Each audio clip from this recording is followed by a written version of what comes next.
Salam, selamat pagi Bapak Ibu dan saudara-saudara yang terkasih dalam Tuhan. Mari pada pagi hari ini kembali kita akan merenungkan satu bagian firman Tuhan di dalam kitab Kejadian pasal 50 ayat 15 sampai ayat 21. Demikian bunyi firman Tuhan. Ketika saudara-saudara Yusuf melihat bahwa ayah mereka telah mati, berkatalah mereka, boleh jadi Yusuf akan mendendam kita dan membalaskan sepenuhnya kepada kita segala kejahatan yang telah kita lakukan kepadanya.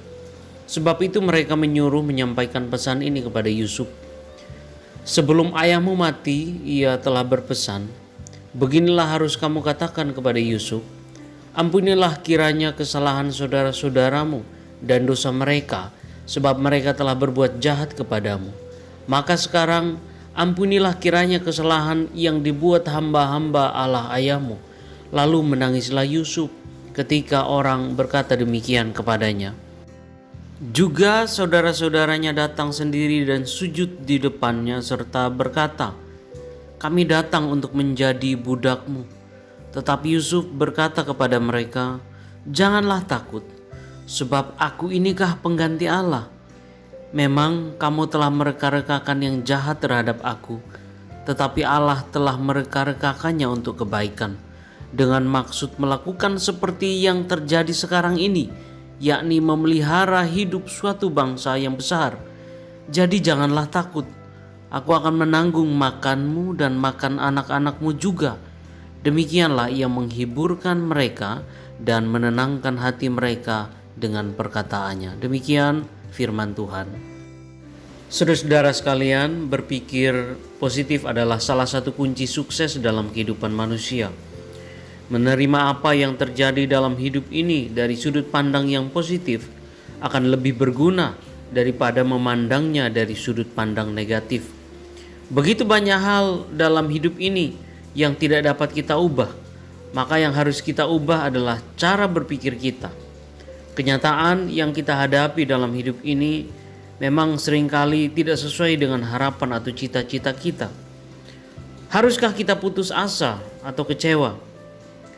Berpikir positif berarti melihat harapan baru yang masih kita dapatkan dari segala sesuatu yang kita anggap mengecewakan atau gagal sekalipun.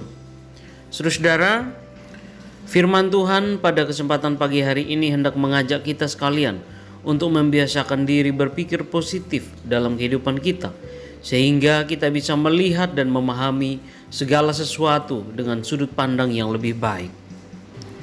Seorang mistik yang sudah berusia lanjut pernah mengatakan tentang dirinya sebagai berikut.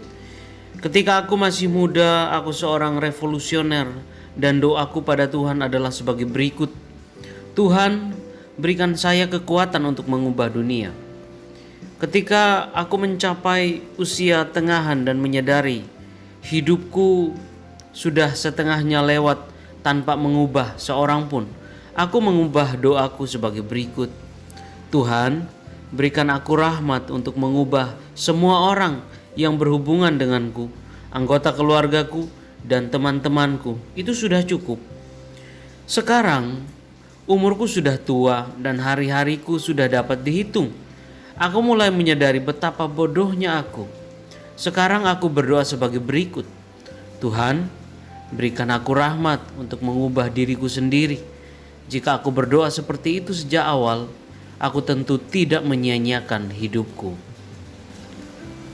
Saudara-saudara, setelah Yakub meninggal, saudara-saudara Yusuf mulai dihinggapi rasa takut dan khawatir. Mereka khawatir dan takut jangan-jangan Yusuf akan membalas dendam kepada mereka. Saat ini tidak ada lagi orang yang ditakuti dan dihormati oleh Yusuf. Jadi mereka berpikir jangan-jangan Yusuf menggunakan kesempatan ini untuk membalas dendam kepada saudara-saudaranya. Ketakutan mereka ini cukup beralasan mengingat apa yang telah mereka lakukan terhadap Yusuf pada waktu yang lampau, yaitu ketika mereka menjualnya.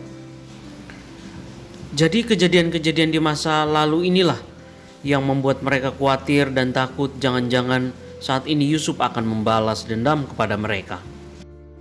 Pada akhirnya saudara-saudara mereka berusaha mencari perlindungan karena mereka tidak sejahtera. Inilah perasaan yang dialami oleh saudara-saudara Yusuf setelah kematian Yakub. Mereka terpenjara oleh kekhawatiran dan ketakutan yang berlebihan terhadap Yusuf.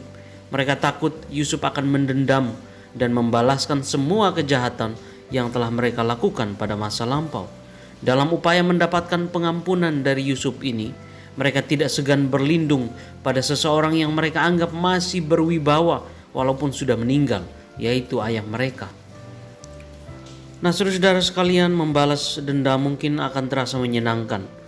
Melihat orang lain merangkak dan memohon belas kasihan pada diri kita yang sudah berkuasa dan kuat.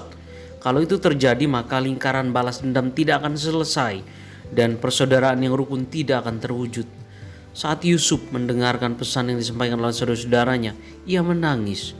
Ia juga tidak menempatkan diri sebagai pengganti Allah yang harus menghakimi dan menghukum kejahatan dan dosa-dosa dari saudara-saudaranya di masa lalu.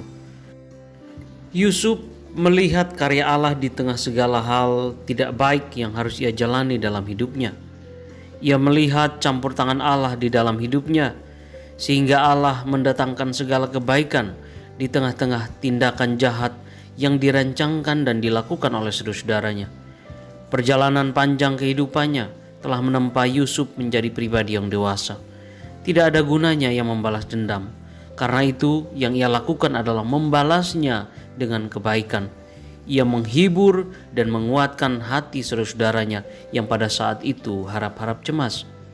Keberanian Yusuf untuk berpikir positif terhadap apa yang terjadi dalam hidupnya yang secara langsung melibatkan saudara-saudaranya telah memampukannya untuk melakukan sesuatu yang baik. Kiranya firman Tuhan pada pagi hari ini boleh memberkati dan menolong kehidupan kita semua. Amin.